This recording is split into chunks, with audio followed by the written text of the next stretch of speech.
और टॉपिक है चर राशियों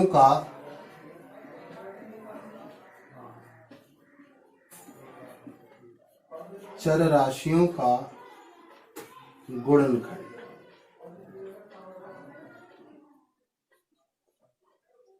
फैक्टराइजेशन, इसके सभी कंपोनेंट्स जो भी अवेलेबल हैं, आपको आवश्यकता होगी जिनकी चर राशियों के गुणनखंड करने के लिए, वो सभी आपको उपलब्ध कराए जा रहे हैं।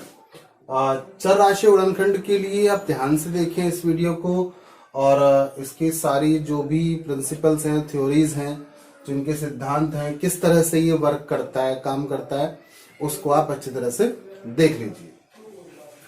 जो ये यूनिट है, जो ये आज का टॉपिक है, इसमें आपको मिलेगा गुणनखंड की संकल्पना, और जो ax प्लस ay होता है उसके जो प्रकार हैं, उनके व्यंजकों का इसमें गुणनखंड आपको मिलेगा। इसके अलावा ग्रुपिंग करके, जो समूह बना करके व्यंजकों का गुणनखंड होता है, और जो ax square plus ay square plus bx square plus by square का जो प्रकार के व्यंजक हैं, उनके गुणनखंड आपको इसमें देखने को मिलेंगे। और इसके अलावा दो वर्गों का जो डिफरेंस है, जो अंतर है, उसके रूप में जो आपको व्यंजक आ रहे हैं, उनका गुणनखंड देखने को यहाँ पर मिलेगा। और इसके अलावा द्विघातीय जो त्रिपद होते हैं, उनके व्यंजकों का गुणनखंड आपको इसमें यहाँ पर देखने को मिलेगा। तो सबसे पहले मैं आपको यहाँ पर बता देना चाहता हूँ कि जो चर राशियां होती हैं, देखिए, जो भी इनके बारे में भी आपको जानकारी होनी चाहिए कि जो चर राशियां होती हैं ये क्या होती हैं। तो चर राशियां आपको बता दूं कि जो हमारे पास प्राकृतिक संख्याएं होती हैं, प्राकृतिक संख्याएं बोले तो ये आपको संख्याएं हैं, अनंत तक होती हैं। तो ये संख्याएं प्राकृतिक होती हैं, और ये संख्याएं दो प्रकार की, यदि स्थिरता के आधार पर देखा जाए तो चर और अचर। अचर तो नाम से ही जाहिर है कि ये अचर है, यानी कि जिसका मान जितना है वो उतना ही रहेगा। अगर हम कहें कि 5 है तो 5 का मान 6 तो हो नहीं सकता है ना, 5 का मान 50 तो 5 का मान तो 5 ही होगा, इसलिए ये संख्या अचर होती है।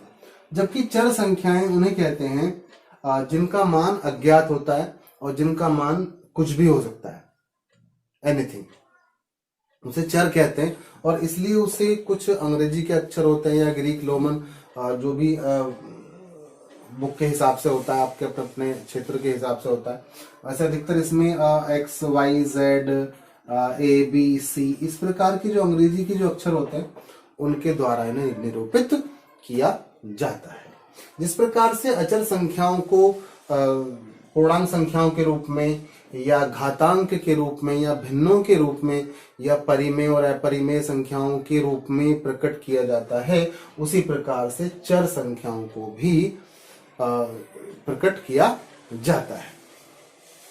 तो सबसे पहले आपको मैं कुछ बातें यहाँ पर इनके बारे में बताने जा रहा हूं, आप जरा उसे देखिए कि जो प्राकृतिक संख्याएं हैं उनसे आप भली भांति परिचित हैं, ठीक है। तो जो भी व्यंजक हैं, जो गुणनखंड आते हैं निकल करके, आपको जरा थोड़ा सा रिवाइंड करा दूं मैं यहाँ पर। हमने एक संख्या ले ली है 20, तो इसकी जब हम गुणनखंड करते हैं तो कुछ इस तरह से, तो 2 दूनी 4 पंजे 20, इस तरह से हो जाते हैं। या हम इसको 2 की घात 2 गुणा 5 में लिख देते हैं। इसके अलावा जो हमारा जैसे 25 है, तो इसे हम 1 गुणा 25 या 1 गुणा 5 गुणा 5 भी लिख देते हैं। तो ये संख्याओं का, पूर्णांक संख्याओं का जो गुणनखंड होता है, वो कुछ इस तरीके से किया जाता है, ठीक है। तो 1 गुणा 30 लिख दीजिए, या 1 गुणा 2 गुणा 5 गुणा 2 4 10 या 30, इस तरह से भी इसको हम लिख सकते हैं। तो ये अचर संख्याओं के गुणनखंड है। तो अब हम देखते हैं कि जब हम घातांक को इस प्रकार से नोट कर सकते हैं, ठीक है, ये देखिए, तो इसी प्रकार से जो चर संख्याएं होती हैं उन्हें भी इसी प्रकार से प्रकट किया जा सकता है। अब ये देखा जाए तो इसको लिखने का तरीका आपको यहाँ पर दिखा रहा हूं और कैसे इसे लिख सकते हैं। चर और अचर संख्याओं की पहचान बिल्कुल स्पष्ट आपके मस्तिष्क में ये बात बिल्कुल क्लियर होनी चाहिए कि चर संख्या क्या होती है और अचर संख्या क्या होती है, क्योंकि जो हम यहाँ पर हम अलजेब्रा या बीजगणित की बात कर रहे हैं, गुणनखंडों की बात कर रहे हैं, तो यहाँ पर चर राशियों के बारे में बात हो रही है, चर राशियों के बारे में बात हो रही है। यानी कि जब कोई संख्या अपने अभाज्य गुणनखंडों के गुणनफलों के रूप में लिखी रहती है तो यह संख्या जो होती है उस अभाज्य गुणनखंड रूप इसका ये कहलाता है। तो जब हमने इसको देखा कि जो हमारे पास पूर्णांक संख्याएं हैं इनको जो हमने लिखा है, तो अब मैं आपको कुछ चर संख्याओं के बारे में आपको यहाँ देखिए ध्यान से जरा इसको 3x², यदि मैं इसके गुणनखंड करता हूँ यहाँ, तो अभी आपने देखा था कि मैंने अचर संख्या गुणनखंड किया था, तो इसका गुणनखंड देखिए, तो ये गुणनखंड भी कुछ इस प्रकार से हो सकता है, क्योंकि घातांक को तो आप इस प्रकार से लिख ही देंगे और ये संख्या आपकी इस रूप में आई गई है। तो ये चर संख्याओं का गुणनखंड इस प्रकार से किया जाता है। 1 × 7 × x × y। अब इस संख्या में यदि ध्यान से देखा जाए तो आप जरा और इसका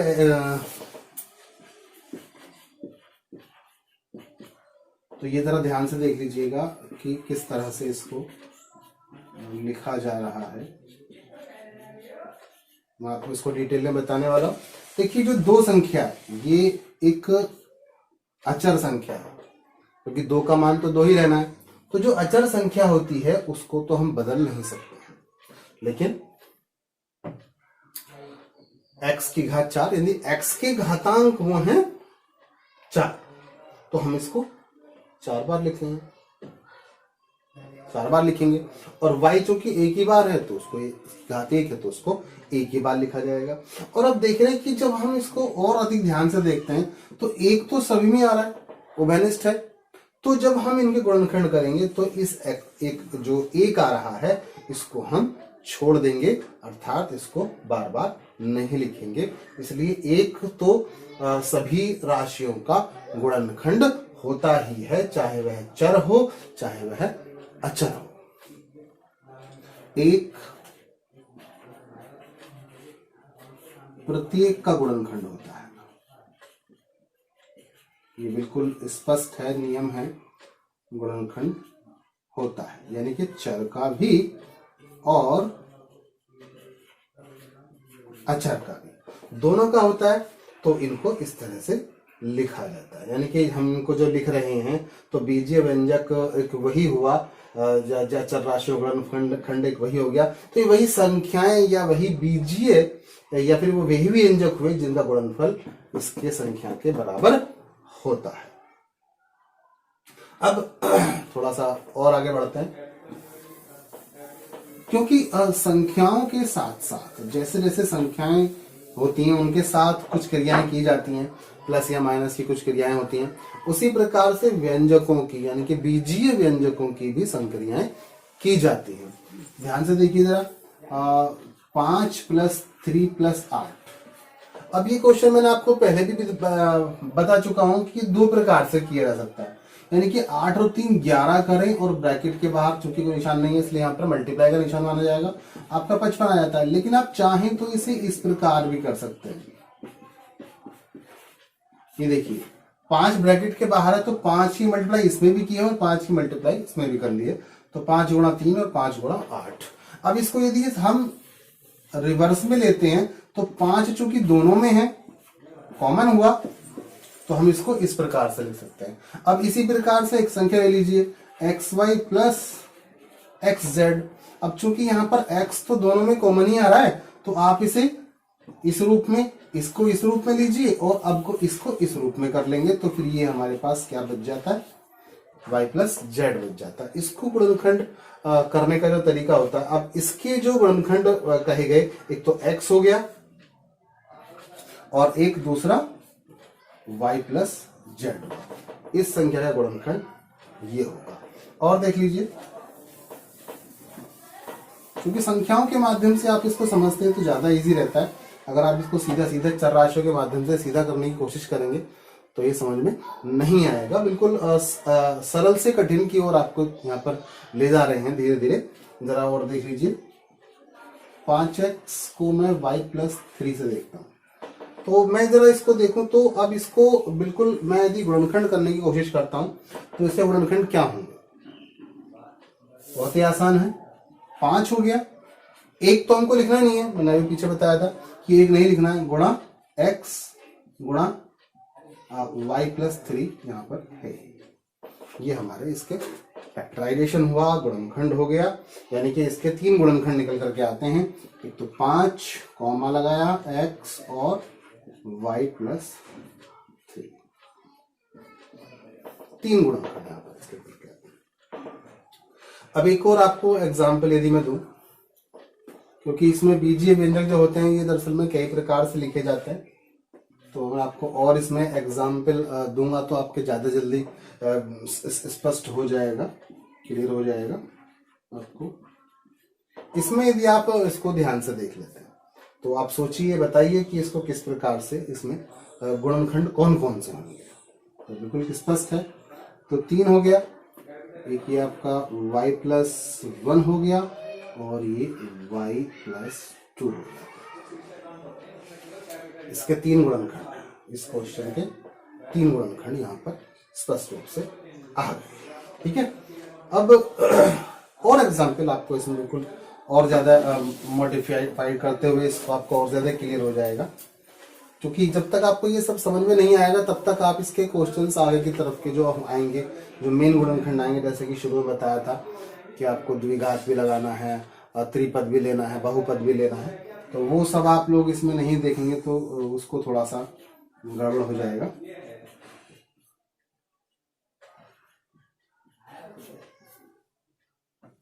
इसके गुणनखंड आप किस प्रकार से करेंगे? देखिए 6 के हम गुणनखंड कर सकते हैं, वेक्टर कर सकते हैं, 2 गुणा 3, और ये x थोड़ा सा अलग हो जाता है, y हो जाता है, और x+1 एक और गुणनखंड हो गया, और y+3 एक और गुणनखंड हो जाता है। तो इसके 2 गुणनखंड हुए, 2 हो गया, एक 3 हो गया, एक x हो गया है, और एक y हो गया है, और एक x+1 हो गया है, और एक y+3 गुणनखंड हो गया। तो ये जो गुणनखंड है इस प्रकार से आप जब करेंगे तो बिल्कुल क्लियरली हो जाएगा। ये चर राशियों के गुणनखंड करने का तरीका होता है, और थोड़ा सा आपको एग्जाम्पल देकर के क्लियर कर देता हूं।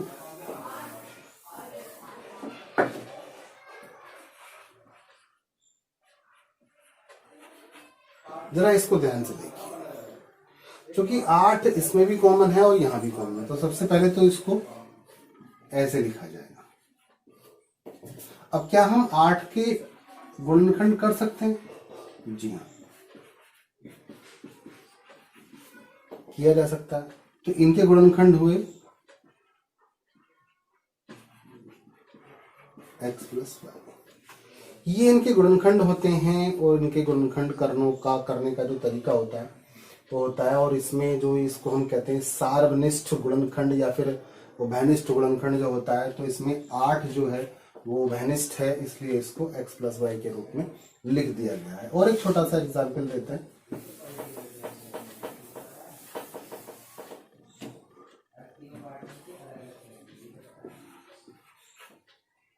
x+8y, इसके सार्वनिष्ठ यदि उभयनिष्ठ या गुणनखंड निकाले जाएं तो सबसे पहले हम अचर संख्याओं पर ध्यान देते हैं। जो अचर संख्याएं होती हैं उनकी गुणनखंड करने की कोशिश करते हैं। तो 6 और 8, यदि पहले हम इसकी ही अलग अलग गुणनखंड कर लेते हैं तो जरा देखें, 2 गुणा 3 होता है, गुणा x हो गया, और प्लस 2 गुणा 2 गुणा 2 गुणा y हो गया। तो 2 तो यहाँ उभयनिष्ठ आता है, इसलिए इसको तो बाहर ले लेते हैं, और यहाँ पर आपका सिर्फ ये 3 गुणा x बचेगा, और यहाँ पर आपका 2 गुनी 4 y बचता है। तो आपके पास जो गुणनखंड होंगे वो होंगे। तो ये कई प्रकार से लिखा जाता है, करा जाता है। इसके गुणनखंड और करने के और जो तरीके हैं वो भी आपको मैं यहाँ पर बताने जा रहा हूँ। तो जिस तरह से आप इनको चर और अचर राशियों में भेद करना सीख गए हैं, और गुणनखंड करना आपने यहाँ पर देख लिया है। इसी टॉपिक को हम आगे बढ़ाएंगे कि जब हम इनका गुणनखंड करते हैं तो इसके लिए कई तरह के मेथड्स इस्तेमाल किए जाते हैं, कई तरह के तरीके यूज किए जाते हैं।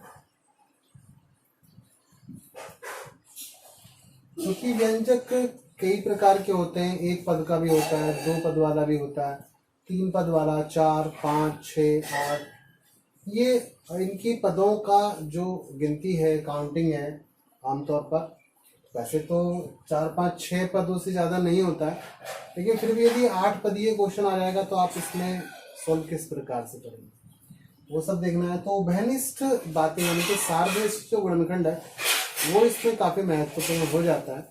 मैंने जो आपको पिछली बार बताया था उसमें 4 जो पद थे, राशियाँ थी, उनके गुणनखंड के बारे में बताया था। मैं अब आपको बताने जा रहा हूँ, थोड़ा सा आगे बढ़ता हूँ। 6 या 8 यदि राशियाँ आपको दे दी जाती हैं तो उन्हें आप किस प्रकार से करते हैं। 3a², इसमें आपको ये भी ध्यान रखना है कि जो माइनस प्लस है उसका भी किस प्रकार से एडजस्टमेंट किया जाए, क्योंकि यदि वो उसका आप ध्यान नहीं रखेंगे तो आपका क्वेश्चन कंप्लीटली पूर्ण रूप से गलत हो जाने की संभावना यहाँ पर बढ़ जाती है। इसलिए आप ध्यान रखें कि माइनस प्लस का भी ध्यान रखें।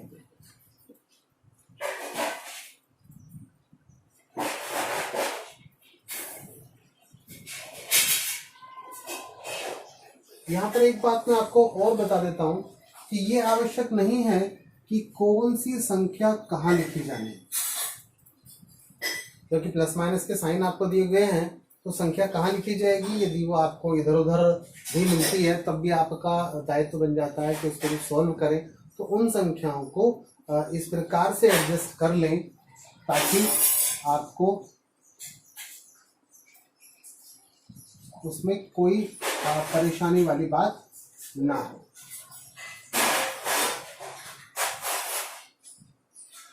ठीक है जी, देख लेते हैं, क्वेश्चन को ध्यान से देख लीजिए, आपको दिया गया है। तो इसमें मैं देख रहा हूं कि जो 3 है वो तो यहाँ पर है। कुल मिलाकर के पहले इनके व्यंजक गिन लेते हैं, 1, 2, 3, 4, 5, 6, यहाँ पर 6 व्यंजक क्वेश्चन में आपको दिए गए हैं। ठीक है जी, तो जब इनको आप एडजस्ट करते हैं, तरीके से लगाते हैं, तो इन्हें किस प्रकार से देखेंगे। सबसे पहले तो इसको जो एक जैसा है उसको एक तरफ लिख लीजिए, और जो एक जैसा है जैसे ये x वाला है तो इसको मैं एक तरफ लिख लेता हूँ, और ये जो 4c है ये एक जैसा है तो मैं इसे एक तरफ। अब मैं इनके दो के पेयर यहाँ पर बना लेता हूँ। मैं पेयर बनाऊंगा तो इनको खास तौर पर ये ध्यान रखूंगा कि जो एक जैसे हैं उनमें कॉमन क्या लिया जाए। 3 a² माइनस b² बचेगा। यहाँ माइनस का x में कॉमन लेता हूँ तो a² माइनस b² हो जाएगा। देखिए जब मैंने बाहर माइनस कॉमन लिया है तो ये साइन बदल करके माइनस का हो गया। इसी तरह से इसको कॉमन लेता हूँ तो ये भी मेरा माइनस का हो जाता है। यहाँ पर a² माइनस b² ये फिर से कॉमन हो जाता है, और जो मेरे पास बचेगा वो ये बचेगा।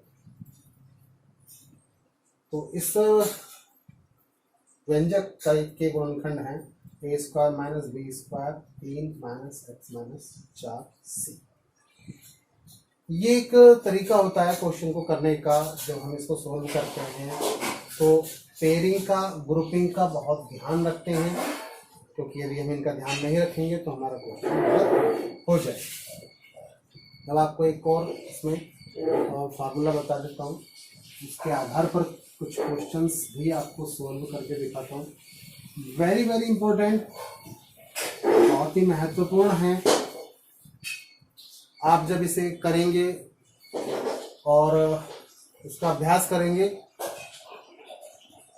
तो ये बहुत ही आपके काम आने वाला है।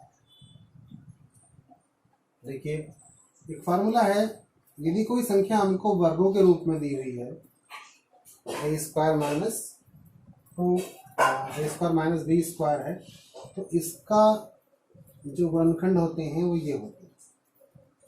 एक बार इन्हीं को प्लस कर दिया और एक बार इसी को माइनस कर दिया। चाहे माइनस वाला आप पहले भी लिख सकते हो, प्लस वाला बाद में लिख सकते हो, इसका कोई फर्क नहीं पड़ता। इसको बोलते हैं, कहते हैं दो वर्गों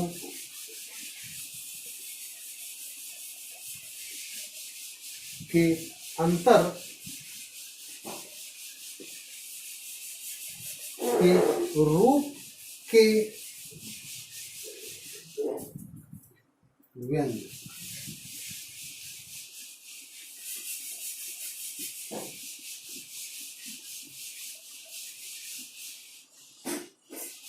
व्यंजक एग्जाम्पल के द्वारा हम इनको क्लियर करते हैं कि किस तरह से इनके गुणनखंड विभिन्न रूपों में हमारे सामने जब आते हैं तो हम उनको किस प्रकार से करते हैं। एक्स स्क्वायर माइनस 100, ध्यान से देखिएगा कि जो x है ये तो वर्ग के रूप में है, लेकिन जो ये 100 है ये वर्ग के रूप में मुझे बनाना पड़ेगा। जब ये बन जाता है तो मेरा क्वेश्चन सॉल्व हो जाएगा। ए बी, एक बार प्लस एक बार माइनस, इनके दो गुणनखंड तैयार हुए, x plus 10 and x minus 10। और एग्जाम्पल लेंगे, मैंने आपको बताया ना कि विभिन्न प्रकार के एग्जाम्पलों के द्वारा इन चीजों को क्लियर किया जाएगा।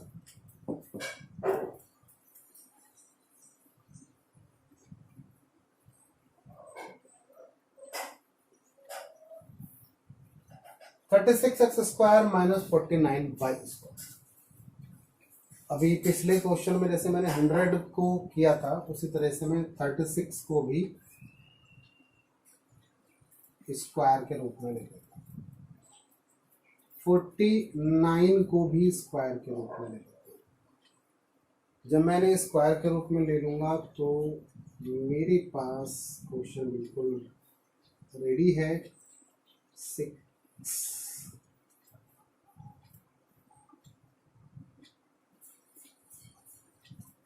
यानी कि बिल्कुल इसके रूप में अगर हम अपने क्वेश्चन को तैयार कर लेते हैं तो हमारा आंसर बड़ी आसानी के साथ हो जाता है। बहुत ही महत्वपूर्ण गुणनखंड व्यंजक है, क्योंकि इसके द्वारा आप व्यंजकों के गुणनखंड करने का जो तरीका होता है वो सीख पाते हैं और आसानी के साथ ये आपको एग्जाम में जब आएंगे तो इसको बिल्कुल आप आसानी के साथ संपादन सब कर दें। इसको करने की कोशिश कीजिए, जरा देखते हैं कैसे करेंगे।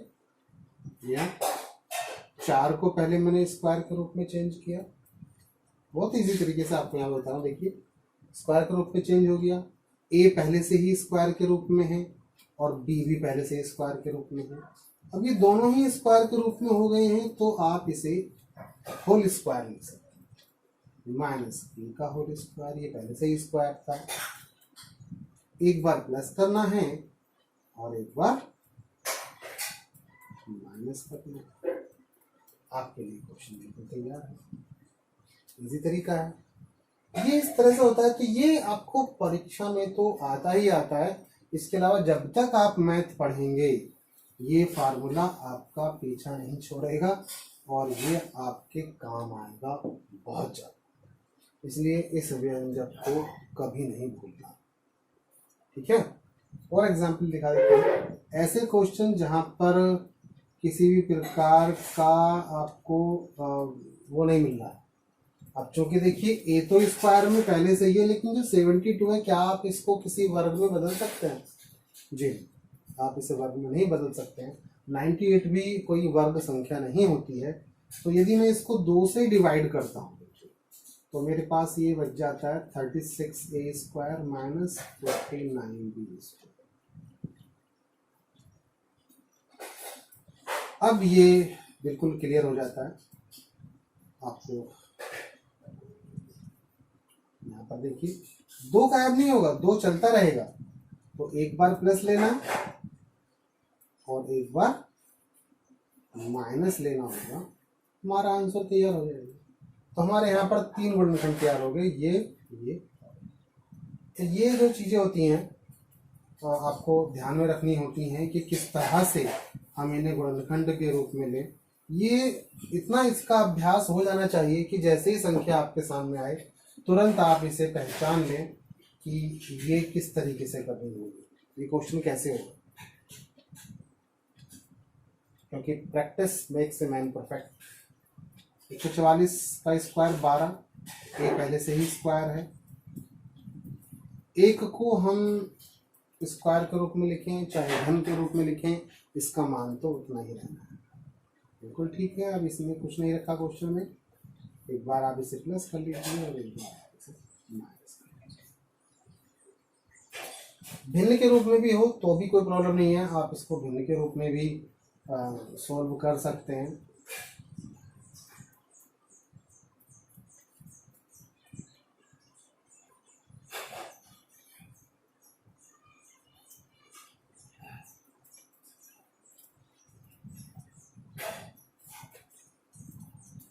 चार 2 का स्क्वायर है, ए पहले से ही स्क्वायर में है, बी भी पहले से ही स्क्वायर में है, और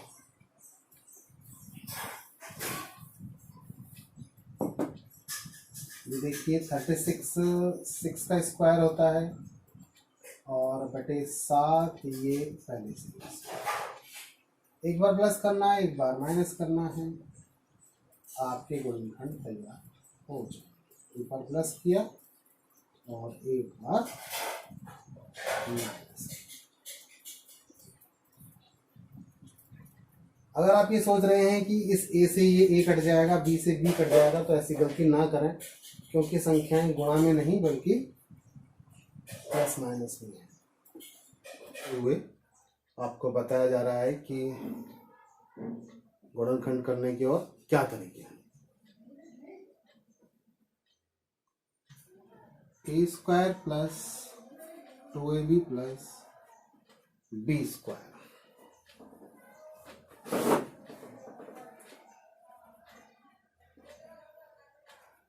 के रूप में व्यंजकों का गुणनखंड करना।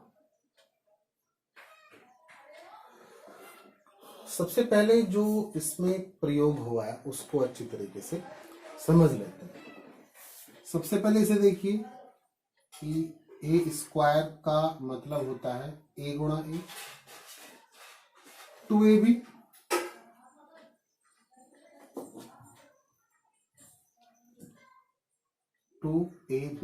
इसका मतलब हो गया 2 गुणा ए गुणा बी। आप इसे ऐसे भी लिख सकते हैं कि ये a b plus a b, यानी कि एक ए बी हो गया और उसमें एक और जुड़ गया तो 2 ए बी हो जाता है। तो एक और एक 2, आप इसे ऐसे भी लिख सकते हैं। और बी स्क्वायर का मतलब हो गया आपका बी गुणा बी। इसे अब आपको दोनों तरीके से मैं आपको समझा देता हूं। इसको सर्वसम्मिका विधि के द्वारा भी किस तरह से होता है, देखिए सर्वसम्मिका विधि होती है। 2 प्रकार की विधियों का प्रयोग करना है, एक तो सर्वसम्मिका विधि होगी और दूसरा होगा समूह बना करके।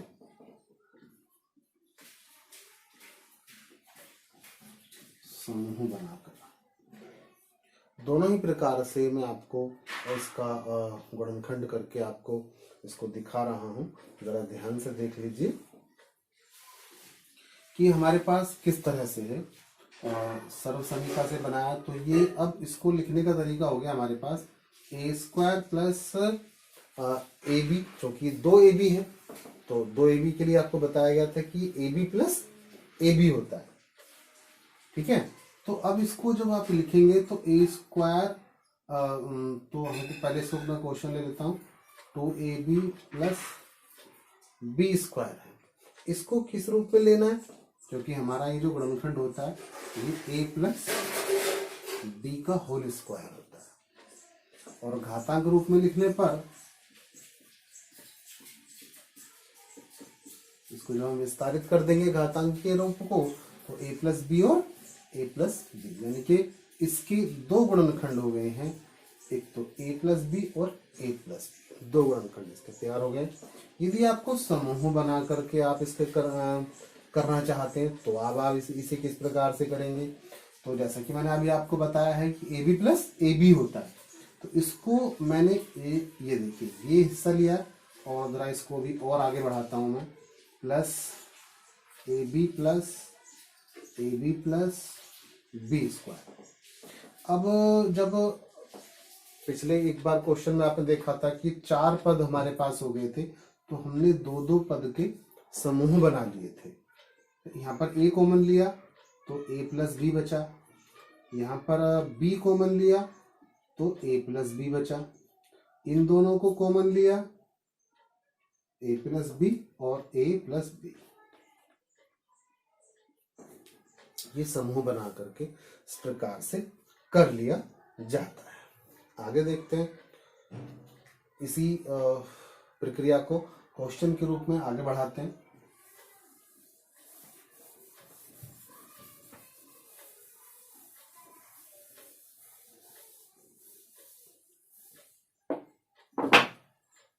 इसका और विस्तार आप करना चाहें तो देखिए कि जो ये a है ये आपने लिया है और ये b है ये आपने ले लिया है, यानी कि a प्लस बी इस रूप में आपके पास आ गया है।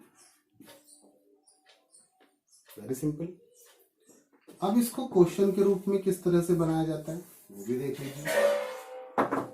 हम बना देते हैं x square plus 10x plus 25। ये तो पहले आप देख चुके हैं कि ये तो वर्ग में है लेकिन ये भी तो वर्ग में होना चाहिए।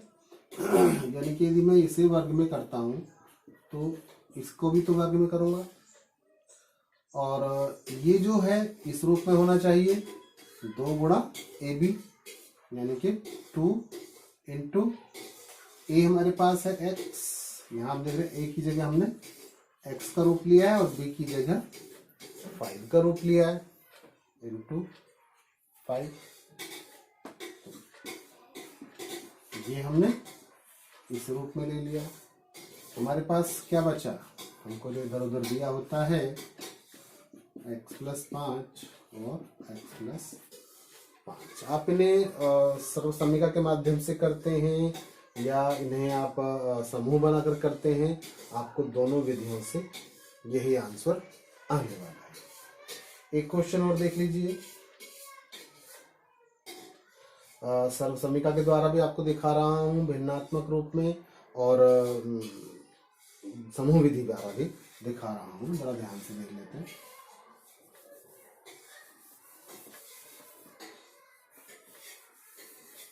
ये भिन्न के रूप में आ सकते हैं, परिमेय संख्याओं के रूप में किसी प्रकार से आपको करने के लिए दे सकता है, लेकिन यदि आपका ध्यान जो आपने समझा है सीखा है उसको सही ढंग से आप यदि अप्लाई करते हैं तो आपका आंसर बिल्कुल फिट है। ए स्क्वायर प्लस 8/3 ए प्लस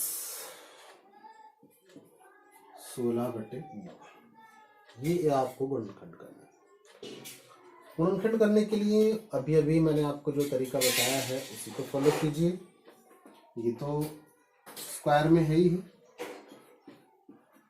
इसको भी स्क्वायर में कर लीजिए। इसे 2ab के रूप में लिखना है, 2ab। तो 8 को तोड़ लिया, 4 4 दूनी 8 हो गया। a हमारे पास है अपॉन 3। तो हम मैच करना चाहेंगे कि a 4 4 ये दो फार्मूले में ही है, तो इसको यहीं से लिया जाएगा। इसको मैं हटा देता हूं क्योंकि हम इसको सोल्व कर चुके हैं।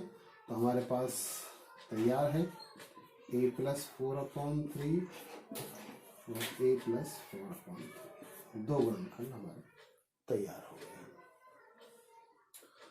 इसी तरह से जो माइनस वाला होता है ये भी सर्वसमीका और समूह कर सकते हैं।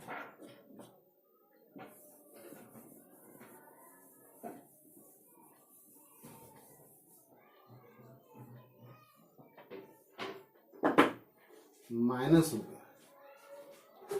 इस बार ध्यान से देख लीजिएगा कि A square minus 2ab plus B square इस बार माइनस हो गया है। तो क्या तरीका अपनाया जाए? बिल्कुल ठीक आपने समझा है कि निशान साइन बदलने से जो हमारा आंसर है उनके साइनों में भी बिल्कुल डिफरेंस आएगा, अंतर आएगा।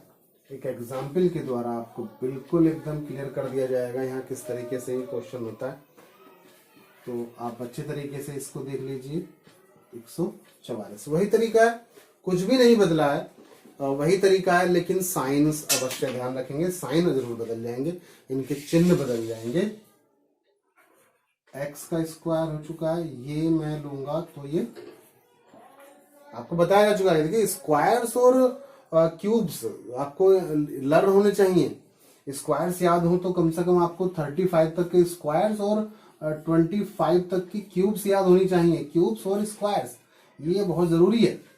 आपको स्क्वायर्स और क्यूब्स यदि याद नहीं है, तैयार नहीं है, तो ये आपको गणित को समझने में बहुत ही दिक्कतें पैदा करेगी, क्योंकि आगे आकर के आप जब कंपटीशन में पहुंचते हैं तो कंपटीशन में उसको कंपटीशन बीट करने के लिए आपको बहुत ज़रूरी होता है कि आपको जितना ज़्यादा से ज़्यादा मेमोराइज्ड हो इन चीज़ों को, उतना ही आप इनको आसानी के साथ यूज कर पाते हैं। ये गुणनखंड इस रूप में आ गया है। देखिए 2 × 12 × x इसी रूप में तैयार है, क्योंकि x तो 12 उसी रूप में आ गया है। तो आपके पास तैयार है x - 12 और x - 12, ये दो गुणनखंड हमारे तैयार हैं। इन्हें आप अच्छी तरह से अभ्यास करेंगे तो ये आपको बहुत हेल्पफुल होगा। आगे चल कर के भी आपको इस्तेमाल करने के जब आप इनको यूज़ करेंगे और तो गुणनखंड करते समय या फिर आपको मैथ को समझने में ये सब आपके लिए बहुत ही हेल्पफुल होगा। तो इनका अभ्यास करिए, तैयार रहिए। आगे आपको टॉपिक इसी में ही अभी और आगे बढ़ेगा। तो नेक्स्ट वीडियो में मिलते हैं, तब तक के लिए आज्ञा दीजिए और अभ्यास करते रहिए।